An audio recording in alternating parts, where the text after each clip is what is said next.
Are you ready? Let's do it. Are you ready? It's live. Are you ready? Are you ready? Are you ready? All right, greetings and welcome to Live Talk. I am your host, Arthur Jeremiah, alongside my co-host, the minister, Samuel. Hey, welcome back again to Live Talk. Indeed, it is a good time to be live. Right before we get into anything, we're going to go by general statement and our disclaimer. Live Talk is proudly powered by TBS Goodwill, Builders of the Highway Foundation, and Men of Purpose. Together, we're bringing about awareness to the everyday challenges facing individuals, communities, and our nation. We tell our stories, listen to yours, and always respect different perspectives. Want to share your voice? Email us at livetalkorl@gmail.com to be a guest, or if you would like to contribute to our mission, purpose, go to livetalkorl.com to give a donation. Disclaimer. Information provided during this event and others to come does not constitute the official opinion of Live Talk or its affiliate entities. It is strongly recommended that viewers seek independent expert advice regarding any topics discussed, as legal requirements differ significantly across jurisdictions and are subject to frequent changes. If you have questions or concerns, you can always email us at livetalkorl@gmail.com, or you can DM us on Facebook and or Instagram at Live Talk Orlando. All right, welcome back. We always have to get that in because we want to make sure that we're doing things decently and in order. So, Minister, how have you been, brother? I've been doing wonderful. Just great, man. Thanks to our production and producing staff to get that disclaimer effected. Right. Remember I used to say that. It was a lot. Yeah, too much. Somebody took that burden off, so we certainly appreciate that. Right, and we want to make sure it's clear when it comes to our program and our show. You know, my last 2 weeks been pretty good. You know, been busy. You know, we in the middle of tax season, so we always trying to make sure that we stay up to date on the most current laws and assisting and helping our clients. So that's a beautiful thing. So that's how my week been. My last 2 weeks been digging in books and laws, research. In other words, you got your track shoes on one foot, and you're wearing out both pencils and both pens in both hands. Right. All right. So before we get into anything else, we just want to give you a rundown of the show today. First, we'll have the minister word of today. Right after that, we'll go to a short commercial break. And then our main topic today, we will be recognizing a local businesswoman who has made a difference in many lives in the community. And then right after that, we'll go to another commercial break just to kind of give us a break, but we're going to continue on that topic. And then we'll end with a motivational quote, a reading by the host. So, with no further ado, Minister, what is the word of today? I'm gonna do a real quick shout out to today's my daughter tomorrow's birthday, so I want to give her a shout out, let her know. Well, let's give her applause. Let's give her applause. That she made it to another day. Right.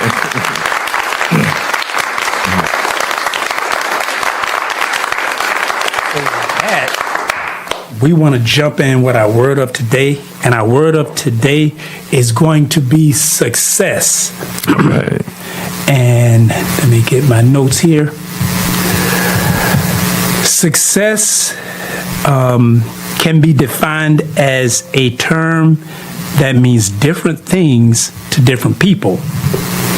For some, success may mean reaching a certain level of financial stability or professional achievement.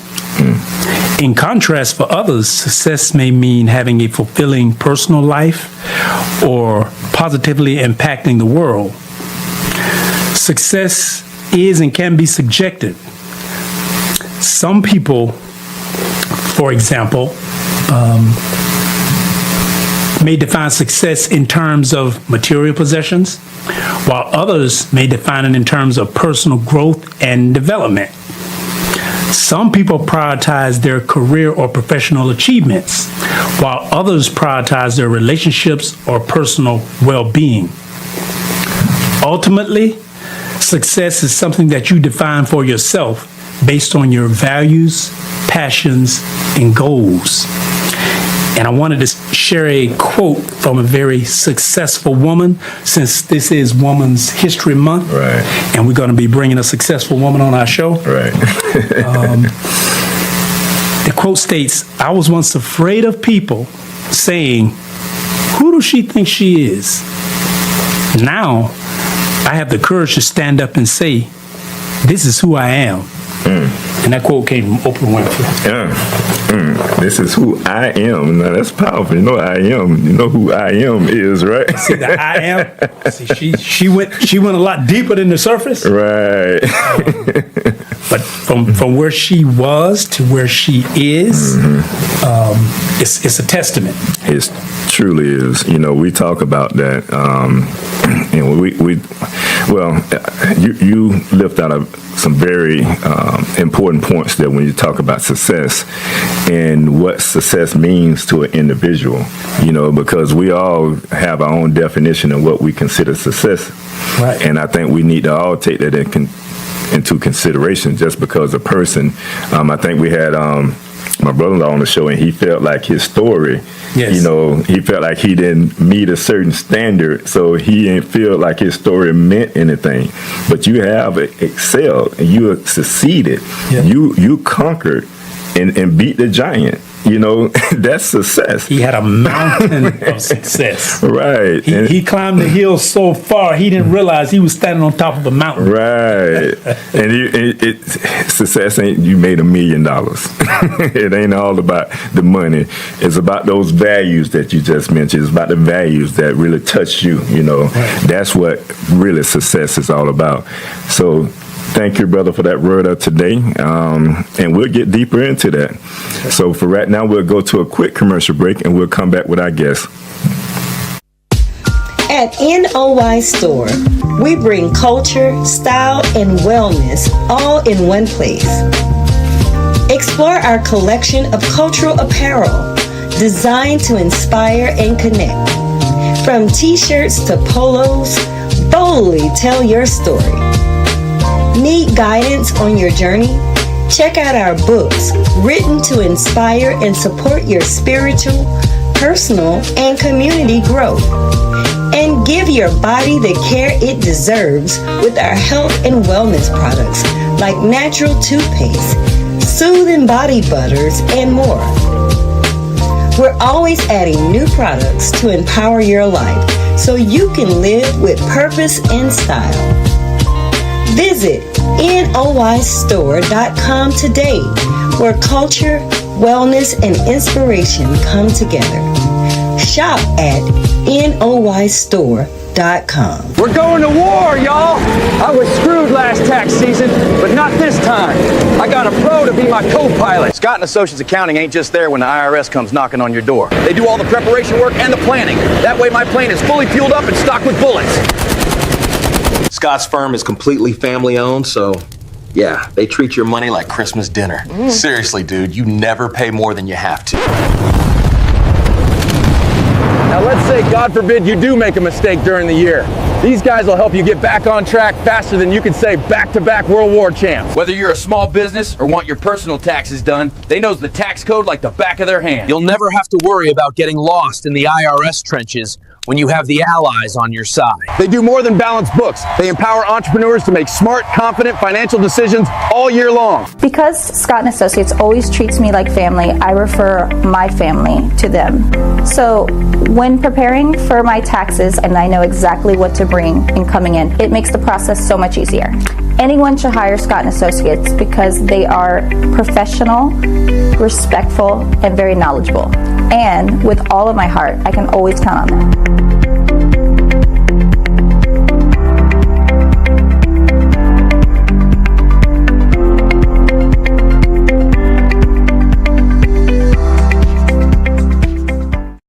All right, welcome back to Live Talk. As mentioned before, we have a special guest with us here today. This sister is an entrepreneur, a businesswoman, a wife and mother. She owns and operates 2 businesses, Scott Capital Finance and Scott and Associates Accounting Firm. She also sits on multiple boards here in the city of Apopka, including the Apopka Chamber of Commerce. She was the first African-American woman to own and operate a franchise H&R Block location in Central Florida. Let's give her applause for that one. In the state of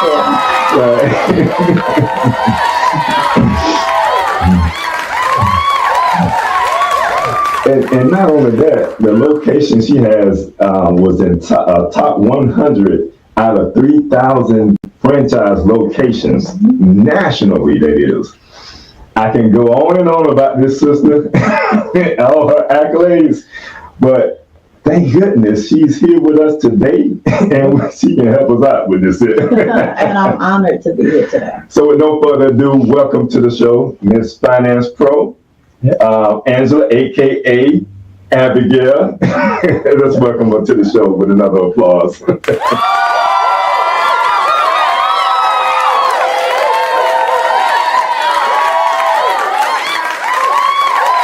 I want to personally thank you too for just even taking time to recognize women for Women's History Month. It means a lot when our brothers give us our flowers. Indeed. Welcome.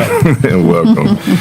So with all the great things that you are doing in business in the community, where all this started from? Woo!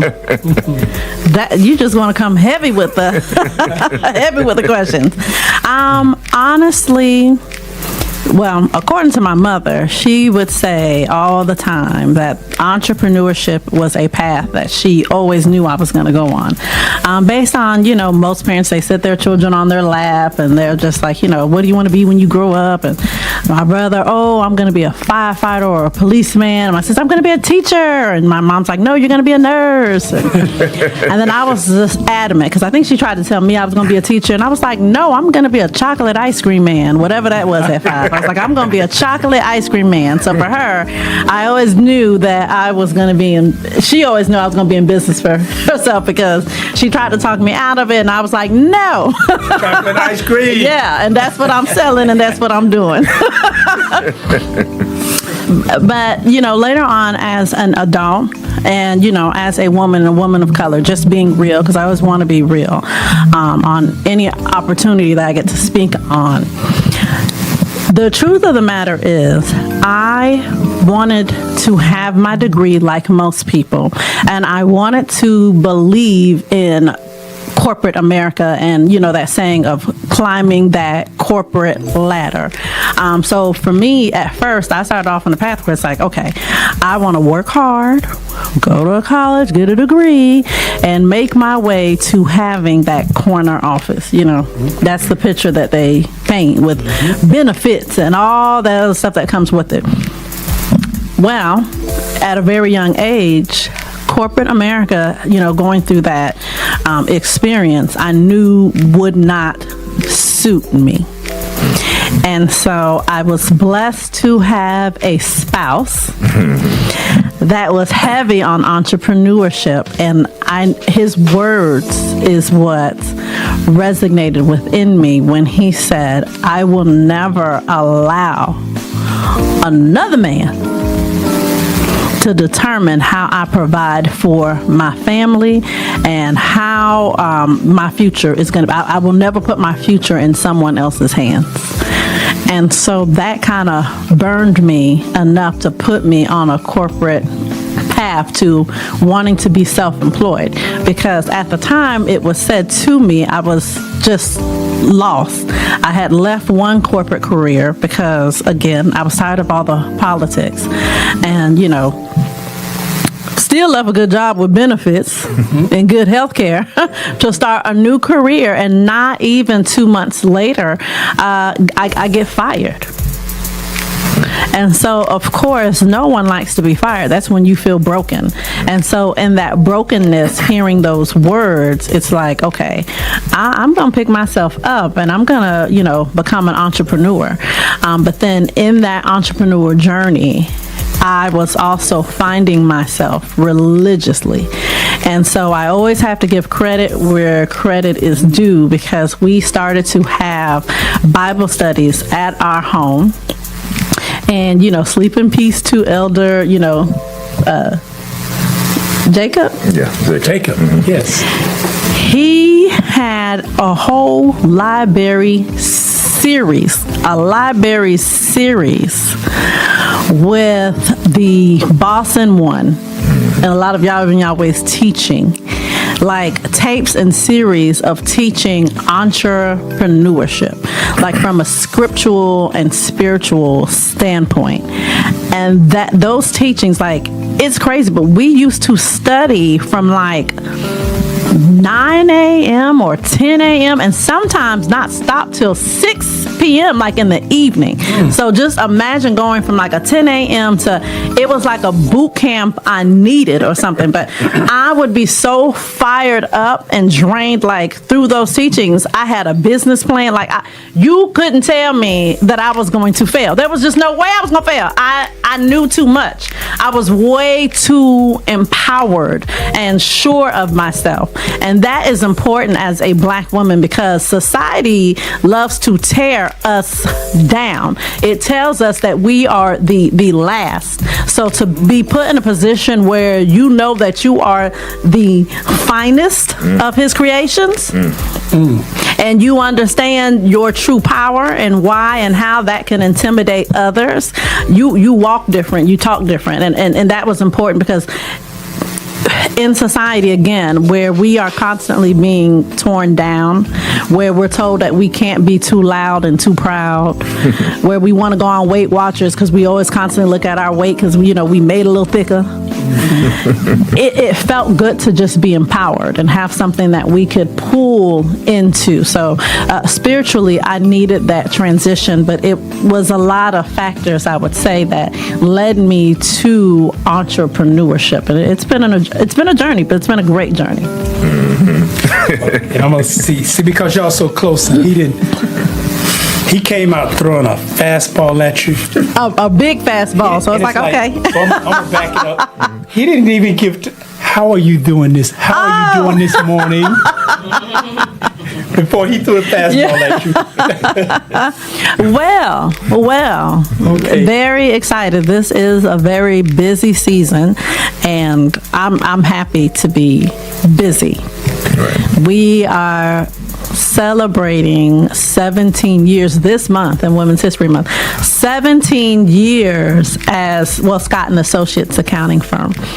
But honestly, it's been more like 19 years in business. But with my articles, 17 years. And I just want to tell you, I love what you did with your hair. Oh, thank you. And I've been knowing you for a long time, and we got some notes, and you said some things, and we go follow it, but you said some things, and I want to go back a little bit. Okay. Because you've been in business for a long time now. Yes. And you kind of at a, you get to plateaus in business, you get comfortable and you take the next step. Yes. And in business, it's always, okay, wow, I made it to here. And Yes. it's like, oh my God, now I got to go to another plateau. But see, the beauty of being an entrepreneur, and this is for some, especially for people who new in business. Yeah. And especially for women, women have it tougher. Black women got it twice as tough. We just got to be really do. honest. So it's like being in corporate America. I heard you, that we want to get that validation that you made it from someone else, but that glass ceiling is for real. It is. And just to take it back, like some of the, for Black women specifically, some of the challenges you had to overcome. And you talked about the foundation of who you are, but those are real challenges that are still there. Absolutely. And what did you kind of do to overcome some of those challenges, stereotypes that they put on black women? I had to never be afraid to simply address it.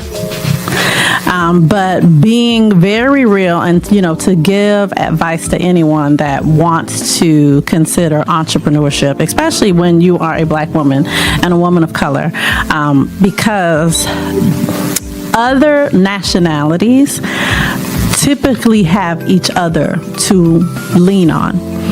And I'm not going to say that we don't, because we do. It's growing. Yeah, we're getting better, but we're still divided. Our support system among each other isn't as strong as it should be. Some of us are even, for whatever reason, harder on each other because we want to give that tough love and we want to have that tough skin. It's like, I don't need you to have or try to make me have tough skin. Being a black woman, you think I don't have tough skin? We go through it all already. But, I just have to be real. If you don't have a good support system, it's hard. But sometimes that support system has to be spiritually. For me, it was spiritually. Spiritually, I always had the word that I could go back on to know who I was. And so the more I know who I was truly, people could never intimidate me. Like, I went from always feeling like the smallest person in the room, especially when I started, because I felt like I didn't really have a lot of accolades. So I think as a black woman, sometimes we always felt like we had to prove ourselves. So once I felt like I don't have nothing to prove, you prove yourself. Like, I'm in this room like you. So what do I have to prove? And so, sometimes we make people uncomfortable, and there's power in that. We're thinking that, people are making us uncomfortable. Well, we make them as equally uncomfortable. So just walk in the room and be the authentic version of yourself. And, God will prosper you. That's true. You said a mouthful. I usually do. Because when we thinking about success, and we talked about success when we started the show off, and when we talked about what does success look like to you. So that same question I'm gonna spin around. When we thinking about success, what does success look like to you? Success to me today looks a lot different, of course. Being that I've been in business, so success means that I can, because this is what I'm striving for, have control over my time. Success means having the ability to spend time with my loved ones. You gave me a couple titles. You forgot to put grandma in there. And so I got to make sure I spend time with those babies. Right. Like, I got a play date with my baby later on today. So, success is making, memories, but most importantly, success, because as an entrepreneur, that's what we strive for. Man, when you get to rely on your business 100% to pay your bills, like, forget about six figures. If you are running your business and you can pay your bills and provide a shelter for yourself and eat every day, you are successful. Hey. You super successful. So that is success to me. You said a mouthful there. Yeah. You name your own success. Don't let someone else define it for you. Yeah. Because you'll never meet up to someone else's expectations. You never will, and you have to start somewhere, because entrepreneurship is hard. Like, social media makes it look so pretty. I wish someone would show the real version of it. The nights that you cry, the times that you want to give up. Like, those 17 years in business weren't perfect. I definitely dropped some resumes and looked for jobs. Like, I had a profile too. It had its ups and downs. Things were tough, but it's in sticking it out, and when you finally get that epiphany and make it to the other side, that's when you can sit back and love and really pour into other people. So I'm happy to be in that position, but I never forgot how hard it was. And to me, I honestly think that it's sad, because it's like 17 years later to finally see the light. It took 17 years to see the light. That means it doesn't happen overnight. It sure don't. It sure does not. It's like I should have been in therapy. It requires a lot of dedication, absolutely, a lot of hard work. But see, you gave out some nuggets that people. I'm gonna point out the nuggets to you. Get them out, and they might not hear it, of being able to take care of yourself and your family, because you at a point, you're not looking for someone else to do that for you. No. You do that for yourself. Right. And you define that success. Yeah. You're not waiting for somebody else. I'm and not. It's nice to know that your success is based on the person you see in the mirror.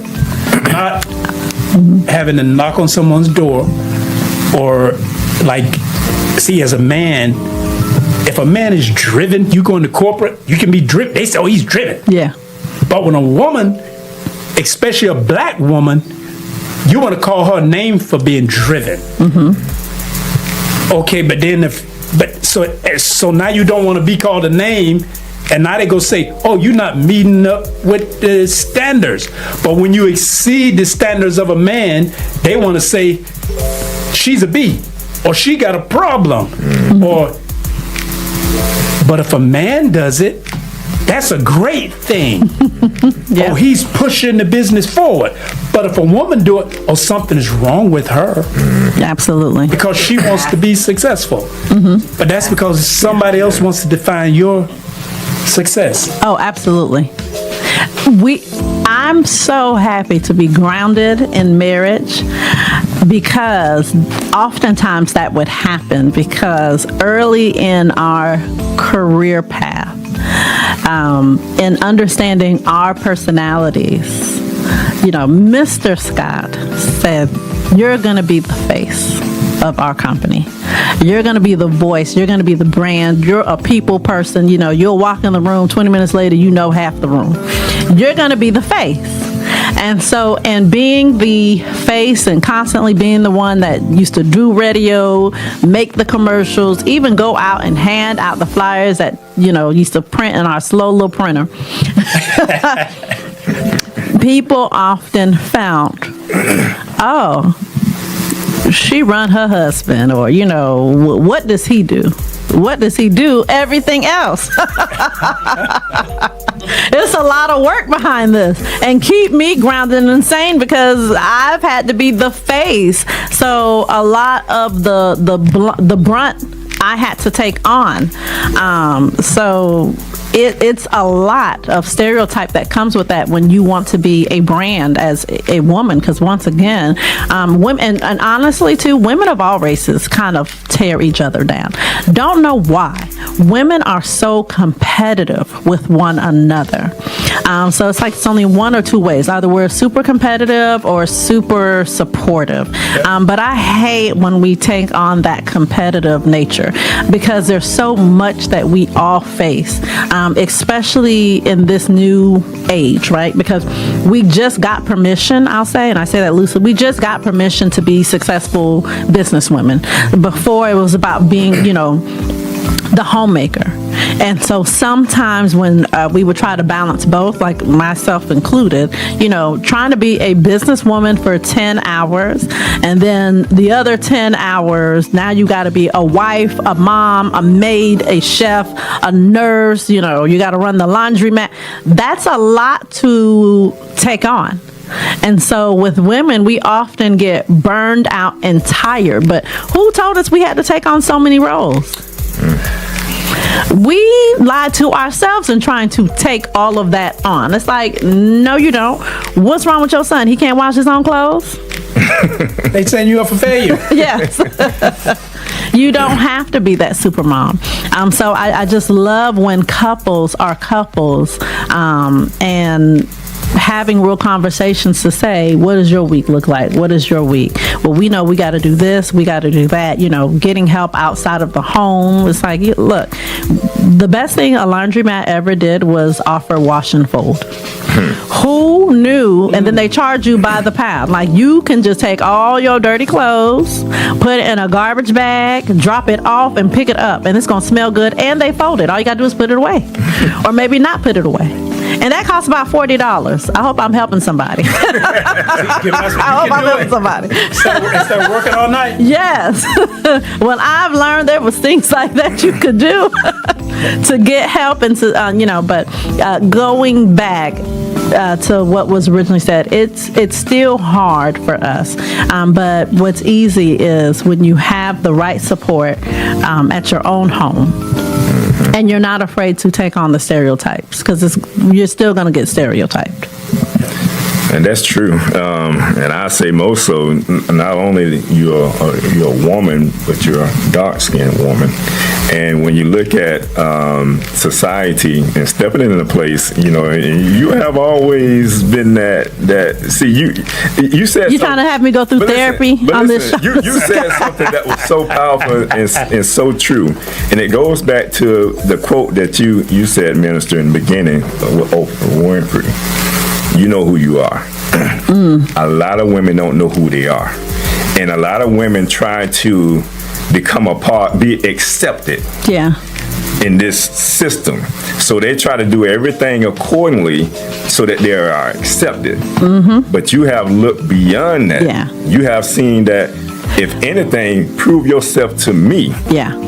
Well, I'll share a quick story with that because I found myself trying to be accepted. I got all kind of wigs in the top of my closet to show the many transformations of myself. But years ago, there was like a professional organization, and I got a part of this organization at a very young age, and I was made to feel like I didn't belong.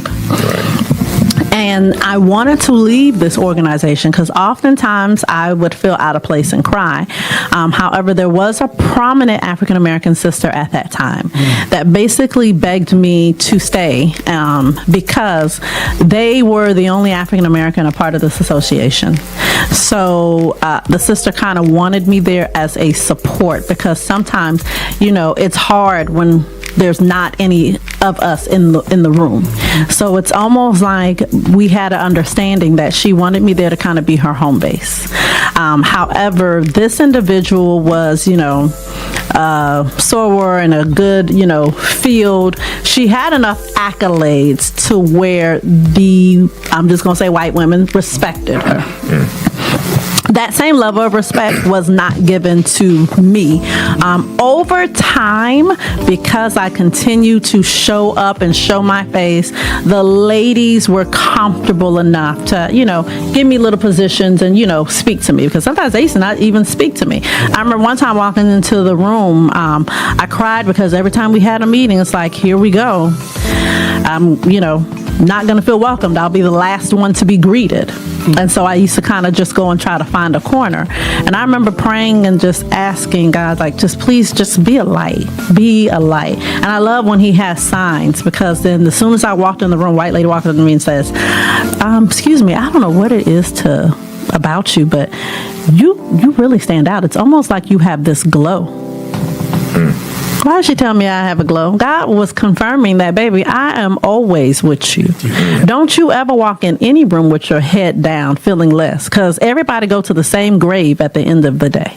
There's nobody better than you, especially when they got the head start you didn't. Like, what are you feeling so down about? So that was one of the powerful moments that I needed, because he gave me confirmation. But then I learned that I needed to validate myself, because others were not going to do that, because we had a conference here one time and I didn't really want to pay the money. I didn't have the money like that to pay for that conference. So I volunteered, because when you volunteer, you get to be in the room for free. Just learn that. If you can't pay for that high ticket to all them good, volunteer, be a steward, because as a steward, you're going to stand, but you're going to hear all those great speakers. And so I was still giving access to certain individuals that I thought highly of at the time. But in volunteering in a certain room and helping, there was a certain individual there, one of the vendors, because I was volunteering in one of the rooms where the ladies that had just authored books would be in there selling. And there was a black engineer that I really wanted to meet. I thought so highly of her. And so while waiting for her, you know, I'm volunteering and giving my services. Honey, those ladies started treating me like the help. Oh, they started treating me. It was just too much. And then they got to the point they weren't even looking me in my face. Like, just, I'll take another Coke, please. Can I get a water? And blah, I was like, oh, no. So I went to the bathroom to go cry, as we often do. But then I wiped my tears and, had that pep talk that we need in the mirror to say, people will only treat you this way if you allow them to. So when I went back in the room, especially that one that was driving me crazy, she was like, I'll take another Coke. I said, well, actually, the refreshment table is over there, so feel free to help yourself. And that just felt so good to me. Like, check these people. Yes. Check them. Right. And then after I checked them, I walked up to the one woman and said, hey, I'm going to excuse myself from the room. I think everyone's been assisted. And I'll see you later. And then I walked into one of the other rooms where I wanted to hear the lady speak. And that wasn't my section, but I was in there anyway because I needed to hear her and have a pep talk. And that's what I did. I left the place that made me feel uncomfortable. But I promised myself that I would never allow anyone to make me feel small. Right. No, and that's a good point, because then if someone boxes you in with their ideas, and this is Women's History Month, and as tough as it is on women, but see, even with white women have it tough, but in a male-driven... Yeah, and not to say this because I do love some of my white sisters, but even when they have it tough, they've kind of used us as punching bags sometimes. Because, I was going to say... Yeah, they had us that they could punch on and because success was tall, thin, and white. That's success. Yeah, and she got to be delicate, and she got to be sensitive, where we had to be tough, but then on the same voice, if we're too tough, now we're mean. Yeah. Or we have an attitude problem. So it's just hard because it's like, okay, well, what do you want from me? If I'm tough, then I'm too tough. If I'm emotional, I'm not tough enough. It's like I have to have thick and thin skin. Like which is it? Right. And first of all, we're not all white and blonde. Yeah. So you have to be comfortable in the skin that you're in. You have to be comfortable in the skin that you're in. And in finding yourself and in finding your comfort, it just allows you to be open to everyone. That's true. Now, I would go into the question of asking you, and you probably can share even deeper when it comes to your biggest motivation. But I mean, I'm pretty sure some people heard some things that you said that oftentimes people overlook. Having that conversation with yourself, reminding yourself of who you are, what you're worth, regardless of, who may have this degree or that degree. Oftentimes we get intimidated by that. So we come into a room and we feel like this person has this doctorate degree and this person is I guess better than us, and we don't deserve to be in that room. You can have that type of intimidation from that person, or just have the fear of just being in that room. What are some of the things that keep you motivated even to this day? Honestly, because when it came to successful Black women, there was never an intimidation. I think I always got super excited, maybe even overexcited. That's a good when it came to somebody successful, because like, oh, they do exist. And so I would find myself even running home or calling and bragging about people. Like, I am really big on giving women their flowers, because I know it didn't come easy. So it's like, man, she doing this, that, and like, that's what I'm talking about. Like, I want to be a part of that. Like, she got it going on. Like, I live for that. So it's always been other successful women that have been pick-me-ups. And then don't let me see you with braids or natural hair. Like, I'm losing my mind, like, big time. But I always seem to gravitate to that. But what's also helped is when other women thank you for what you've done, or when people give you your flowers, because they don't really realize that we need to hear it, because nobody else is doing that for us. That's true. No one is doing that. So there's so many times where you feel alone, and it is so nice to be reminded, like, no, you're not alone, girl. I see you. I see you. I'm clapping for you. I'm cheering you on. Keep going. That's true. That's true. And she does that every time, and I'm proud of her when she does that, because we do need that support within our community. We often, even with the brothers, we do that when we see brothers are doing great things. But go ahead, Minister. No, I was going to say that's and it's extremely important, and you can kind of elaborate on this. Hopefully you see it, and if you don't, especially for our young sisters coming up, they need to be able to see other successful women, specifically women of color. They do. That look like them, and to know it's okay to be me, and I can be very successful being me, and it's like I don't have to be in I don't have to be in that box. No.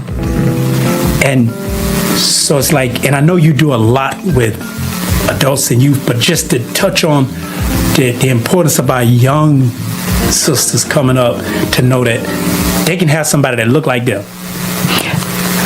The young generation has always had a special place, you know, in my heart. From different things that we've done and tried to have different conferences for the youth. What I do like too is, you know, just in my business, whether a person's coming to me because they say that they want to buy a house, or even when they're young in their 20s and they're just coming in the room with a W-2.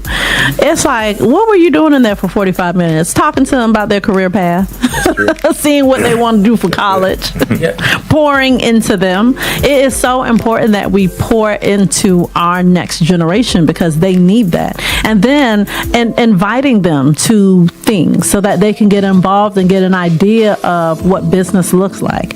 Because even with, you know, my first granddaughter, I became a grandmother so young. She would be 5 years old walking around the office with me and going to the printer and just doing different things. And now at 14, like, the girl has already had like 3 or 4 businesses. Wow. She's such an entrepreneur. It's like she has her Cash App that's making money. And it's just like, girl, I can't keep up. Like, she's a 14-year-old hairstylist. She does adult hair. She has her own page. But, you know, at one point she was making products and selling lip gloss and just like, but that's what we can do to them. And what's crazy is when people give her compliments, she doesn't know how to take it, because that's all she knows. Right. That's all she's ever been exposed to. She don't know any different. And that's how it should be. That's a breeding ground for success. Very much so. You know, even my youngest, I know he'll be successful. He negotiates now. He works very hard, but it's always for an exchange. Okay. And that's a good thing. Yeah. See, because when you mentioned like when you was in the beginning and printing, and it's like, but you got a laser printer now. Yes. So it's a lot faster. Oh, yes. And see, I can remember you years ago, and I'm gonna tell a little bit of your story. That's okay. Because it's like, and then you talked about... You wearing it from a different lens. Because you talked about, and I remember Jacob, he was a minister, and that power of that, that series on... Awesome Ones. Entrepreneurship, that when you take stuff like that to heart, see, you saw it. And even though when you were starting your business and you were leasing and you were in a smaller office, and I can remember when it was just 1 or 2 of you, but you made it work. And you, as an entrepreneur, you pushed it and made it work. But that spirit of entrepreneurship, it's like you had a vision and a goal that, you know, I need to have some power of ownership. So from, you know, leasing from someone else to fast forward to now to where you own your own business, own your own office. Yep. See, it's for you when your children and the grandchildren, or like for somebody with their first W-2, to be able to come into a black establishment, it means a lot. So you have to be able to, like people say, practice what you preach. That's not stuff we're supposed to talk about. But you're someone who has did it and actually do it on a daily basis. Yeah. That is so true. Spiritually, I will say that one of, and you can help me out, sir, or you can help me out, you're a minister, but one of my favorite scriptures that I used to always remind myself, so I should know what that was, a prophet. But I would remind myself this in the beginning that, as a man thinketh in his heart and in his mind, so is he. I would always tell myself that because I was big on you have to manifest that life that you want for yourself.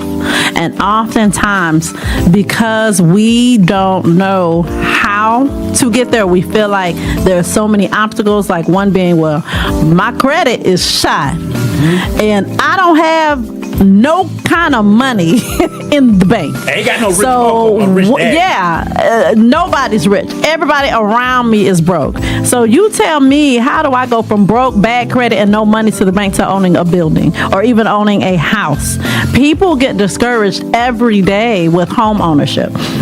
And that's one of the businesses we have. And I knew that that's what made me passionate about wanting to help people, because I know what it felt like to not have the cash and to not have the credit and to feel like it's just not possible for me. Yes, it is, because it's precept upon precept. Every day you have to work towards that goal, and you just can't give up, because success doesn't happen overnight. If your credit's horrible, having good credit don't happen overnight. It happens over time. So you have to, one of my best mentors always told me, if you want to be successful, stay consistent.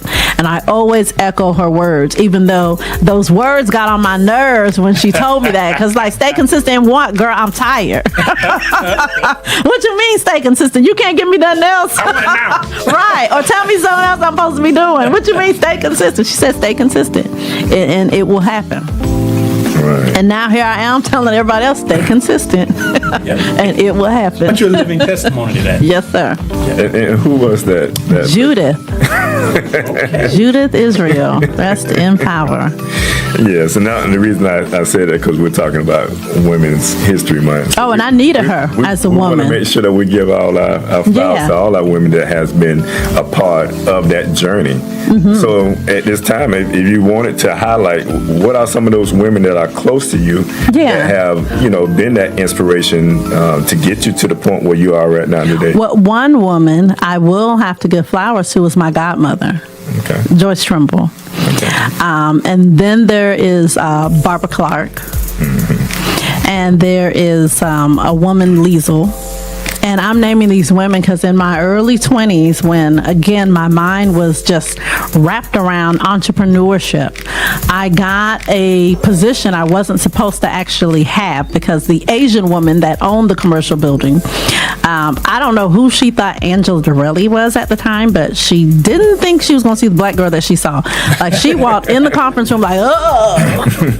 Like, I still remember that. And, culturally, she didn't realize it was inappropriate to say to me, I wasn't going to hire you at first, but, a lot of my tenants are black, so maybe, you can talk to them. Yeah, she's crazy. And I'm like, what? Let me just take this job because I need it. And I became somewhat of the property manager. However, what made me stay is I had to kind of reinvent myself, because the property manager they had before, they paid them twice the salary that they were paying me. However, that was my first experience with black women business owners. My godmother had came down from Flagstar Bank to open up a branch and was a correspondent lender and loan officer. So I would just watch people coming in and out of the office. I'd watch Liesl, run all the title. And they worked so hard, especially Liesl. Like, she reminded me, she worked too much. And I would see Barbara in the back, who was a school teacher, but also helping her then husband run their accounting firm. And so having that motivation, like, they all loved pouring into me. Like, they believed in me, and they used to say, yeah, you can do it. You can do it. Like, we even got to set up a meeting and, incorporated our first business, and that was just such a big deal at that time. But it just felt good. I mean, my godmother, of course, she's my godmother, so she's still in my life.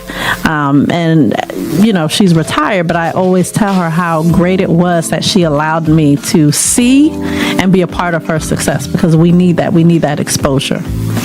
So it's definitely okay to look for those other successful counterparts that are out there. Oh, absolutely. And gravitate to them. And that's what I think I love sometimes more so about the older generation. And I think that we have a duty to mimic them because those that came from, the 50s and the 60s and the 70s, those that really had to deal with segregation and understand, redlining and knew what it was like to graduate from an HBCU or remember going to segregated schools where the teachers were black and the principals were black. I think that generation understands that we have a duty to one another. Now, because we grow up in diversity, we want to pretend that certain things don't exist, but they very much do. Also, somehow, some of us don't think it's okay to support each other because we're black. No, but that couldn't be far from the truth. I mean, I've had Latino clients who have turned me down because they'd rather go and support another Latino individual. I've had this happen to me within the Asian community. I have friends that are of Indian culture. And yes, I get to come to their house to break bread, but when it comes to business, they're not breaking that kind of bread. And that's okay because they want to continue to see their own prosper. Right. And there's nothing racist or wrong about that. And so when they want that, it's like, well, I want that too. That's true. Oh, excellent point. Because that's something we have to be able to share.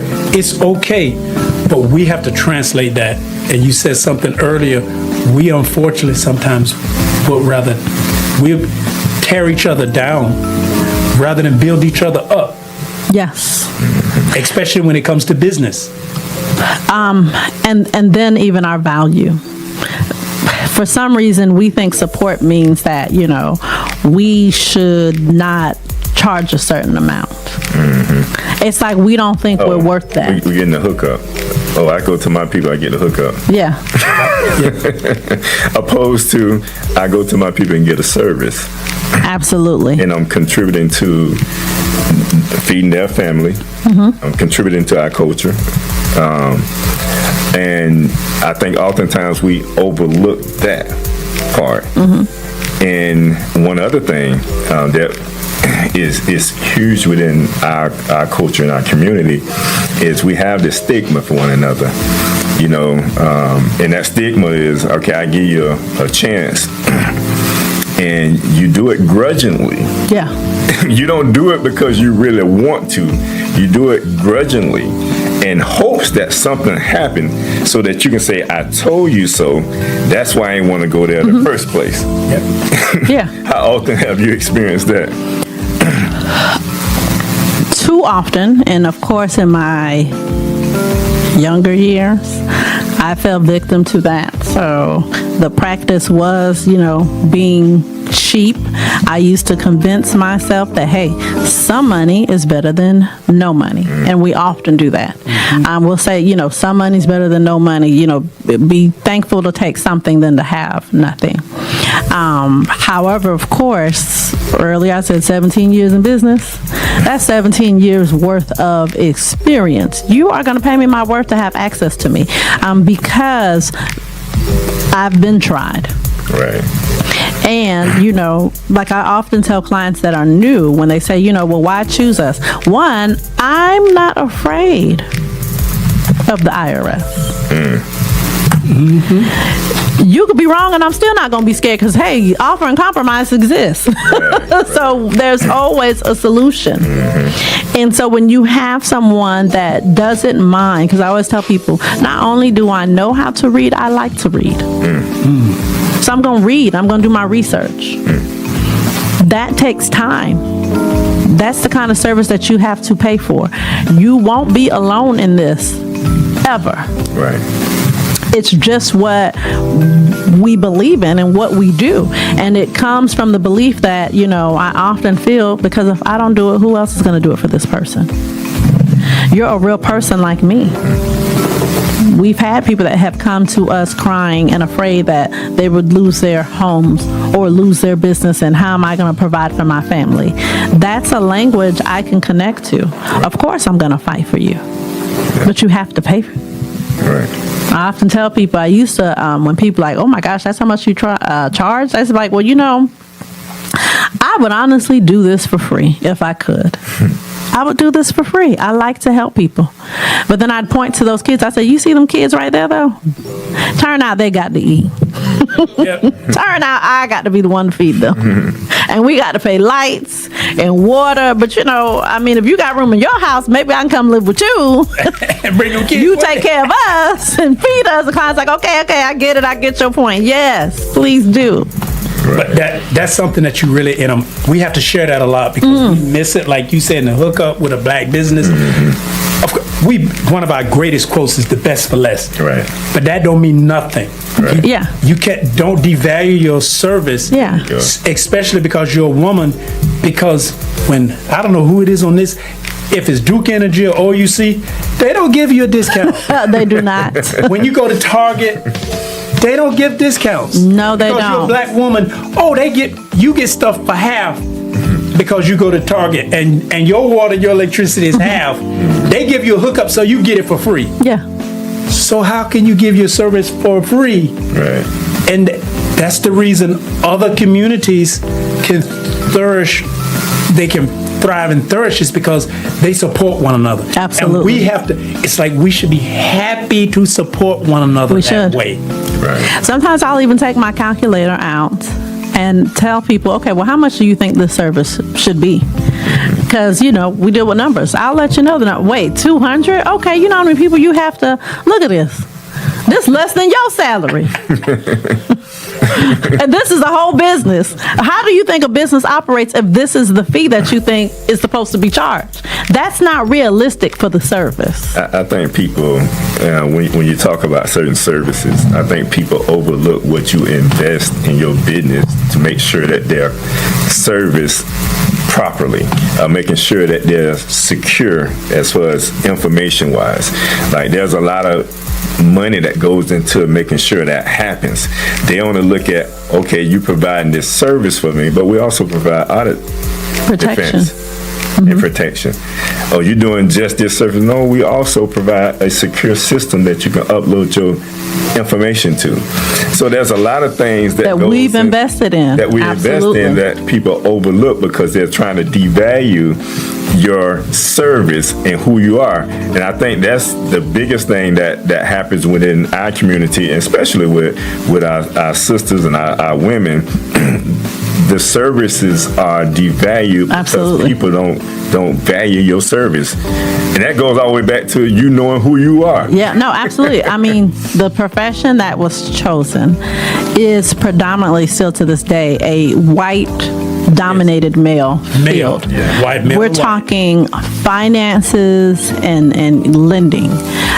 So to be a woman in that space and then to be a dark-skinned woman in that space, of course I'm not supposed to know what I'm actually doing or talking about. But even when they feel like, okay, well, maybe she does. Maybe she's a little smart. Then it's, well, we're going to control your pricing. Like, why do you charge so much? Why do I charge so much? Did you not see all these plaques on the wall? No, you're a black woman. When you go to the gas pump, you don't have to pay for your gas. You get yours free. I sure do, apparently. That's the way they. Yeah, apparently I Everybody do. get it free. And like the thought, and you make and I'm gonna point this out, especially a woman of color, and I love black women, and to be in finance, that means you're not supposed to know what you're doing. No. But think about the biggest crooks and criminals that do the Ponzi schemes and ripping people off and taking their money. What color are they and what gender are they? White males. But you continue to take your money to them when they've proven to be the one who most likely is going to give you a bad service or rip you off? That's honestly a true statement, in my opinion, from professions and what we've seen. Now, I've never forgotten what was taught within our communities, that we would have to work 10 times harder and be 10 times better. And honestly, that is one of the best gifts God has ever given us, in my opinion, that we were put in a position to be 10 times better. Now, we shouldn't necessarily have to work 10 times harder, but that gave us a foundation to have a good work ethic about ourselves. So I find pride in always wanting to work 10 times harder, and especially being 10 times better, because that means with me, you're going to get 10 times the experience. Yep. That's true. And that's how I put it. And that's something that you should want to pay for. Because, you know, Ross, even Dollar General sells purses. Mm-hmm. But it's a reason why a woman strives to have, you know, a Louis bag. Yep. It holds the same stuff, I promise. Yep. I promise. But it come at a different value. But Louis come with a whole experience from the time you walk in that store. And so I always say, well, look, by the time you walk in my door with my businesses, I want to make sure that the client does get an experience. So we try to work hard to allow people to see your value. But even if they don't, or they refuse to see your value, that's their problem. Brings up my next question. I know this got to be a tough one. What are some of the tough decisions you've had to make in business? Specifically as a Black entrepreneur, what's some of them tough decisions you done had to make? Oh, gosh. I think some of the toughest is letting go of people that don't mean you any good. Especially when they're family or they're individuals that you've known your whole life, that you love like family. One thing in my nature is I like to protect the things I love. However, you can't protect everybody, especially when they didn't ask for that protection. So the challenge has always been just learning how to let go and allowing myself to, you know, heal from that. But to me, that's been my biggest of challenges, even though it's more of an emotional thing. But another challenge is, you know, pushing ahead despite feeling like, you know, maybe I wasn't necessarily qualified at the time. I think as entrepreneurs, we're always trying to qualify ourselves, because people will ask you, well, what school did you go to? Did you pledge? Or what church do you belong to? There's always these qualifications sometimes that people will make you feel like you have to meet. I mean, yes, you don't want to be a dentist and not be licensed. There's certain things that you have to do. But you don't need society's qualifications. If it's in your heart to do, you do it. But sometimes moving out of your own way, because it's the truth. We beat ourselves up often. So it's like there's nothing that anyone else can do to you that you likely haven't done to yourself. That's the other side of you that kind of talks negative or want to talk you out of your blessing. So doing things in fear and being willing to move in fear, that's been a challenge, but it's clearly been a challenge that I've overcome, because, you know, as they say, scared money don't make money, but don't make no mistake, you be scared as heck. You be so scared sometimes. Man, taking risk is scary. Yes. Because the wrong risk can have you homeless, and that's just for real. Well, let me say this, so I want everybody to hear it from a successful businesswoman. Have you ever made a mistake and lost money in business? Heck yeah. Say it again. Have yeah. you ever lost money in business? I want to say H-E and 2 hockey sticks. Look. Absolutely. Lost money to stay in bed. I'm sick with the flu. But see, the beautiful thing is, when you're not afraid, you have a lot more wins. Yes. Then you're going to have losses. It's the truth. But fear, you'll never win. No, you won't. You won't. I mean, I think too, being in the field that I chose, I often get to be around other entrepreneurs, and their stories haven't always been pretty as well. So not everyone gets to meet me for good reasons. So several people have met me and, retained me for bad ones because they were in a mess and a pickle. So being able to witness someone have it, lose it all, and get it again, that motivates you different. Or seeing someone at the very top of their game and lose it all and not recover, it hits home. So going through different experiences with clients has also helped, me to be better, empowered, because that's just business. You're gonna lose some money. But I've often looked at that bank statement I have with a business versus the bank statement I had with no business. And baby, those two bank statements look different. That's a humbling experience. Right. That's a beautiful experience. Yes, sir. And I said, I'm so happy that I ain't hold on to no job bank statements, because I would have never saw this one. Yeah. Well, that's true. Yeah. Because when you think about it, just kind of going back, and you talked about the struggles, and I'm glad you brought that point up. For that entrepreneur, business person that's in business or seeking to go into business, just listening to this show, just listening to you, they have to know that there's going to be some ups and downs. Oh, yeah. They're going to go through some challenges, but you got to be consistent. You do have to be consistent, and it helps to have some type of support system or people that ground you. And it doesn't have to be a lot of people. I'm so grateful because some people don't have their spouses. Yeah. Not every person's spouse is equally yoked to where, they may believe more in corporate America and instead of entrepreneurship. So sometimes people don't even have their spouse, and they make it work for them. Right. I'm fortunate that I have a spouse that believed in me more so than I believed in myself. And then I've had a childhood friend that I would love to call, because that childhood friend makes me laugh all the time, because she's like, girl, please, you were opening bank accounts and you helped me complete my resume when we were 16. I'm like, I did what? And so, having those friends that can give you those flowers to say, no, this is definitely who you are. Like, you got this. Or, even having conversations where my mom had me laugh because I was nervous about something. And she was like, you're a woman king. And it's like, I didn't even know you knew what Woman King was. Who told you about that movie? Or even my aunt, may she sleep in power, who used to, just with her one little words, let me call my niece, because my niece is smart. If anybody know, my niece knows. Just, those people that keep you grounded to say, you know what, I can do this. I could do this. I got this.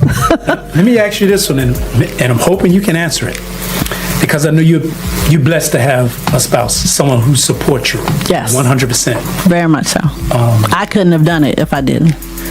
But I know there are some wannabe entrepreneurs, black women, who don't have that, and will say, well, the only reason she was able to do it is because she had him in her corner. But is that a reason to not, because they don't have it? Absolutely not. Absolutely not. If you have the drive, because it goes back to that scripture, as a man thinketh in his heart and in his mind, so is he. And I always love the end of so is he, because it's about the power. And that's why I used to love getting into any books that speak on, the universe or even karma. There's so many different religions out there, but everyone to the core kind of always talks and speaks on the same thing, which is the power of manifestation. And me understanding that your outer life is a reflection of your inner life. Every decision that you've ever made in life got you to where you were.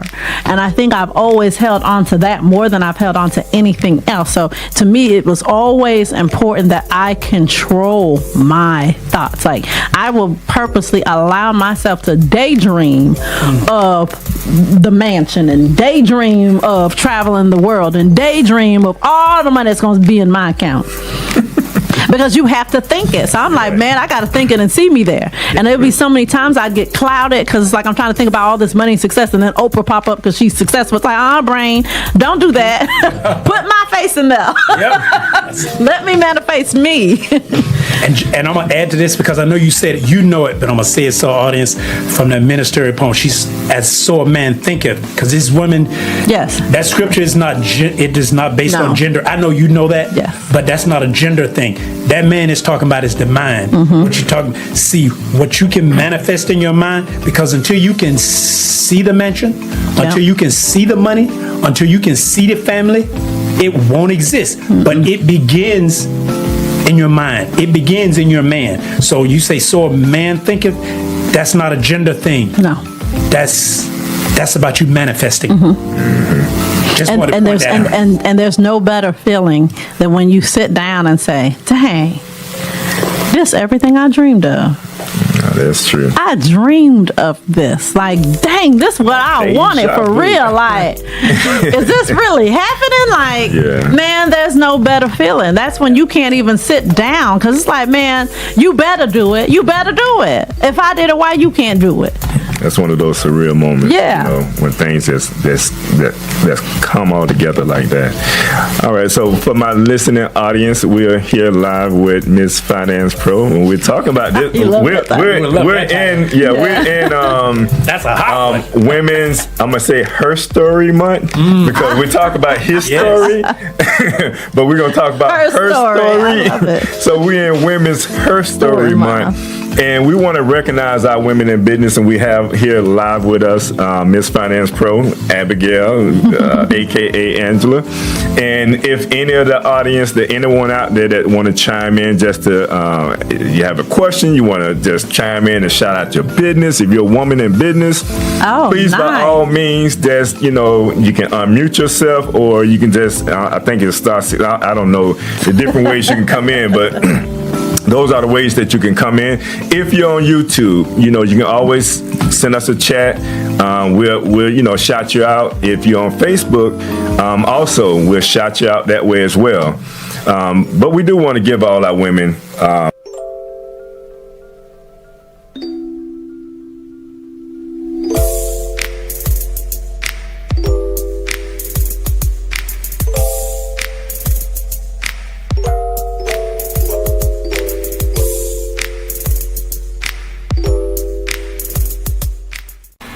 Thank you for watching Live Talk. You can follow us on Facebook, Instagram, and YouTube at Live Talk Orlando.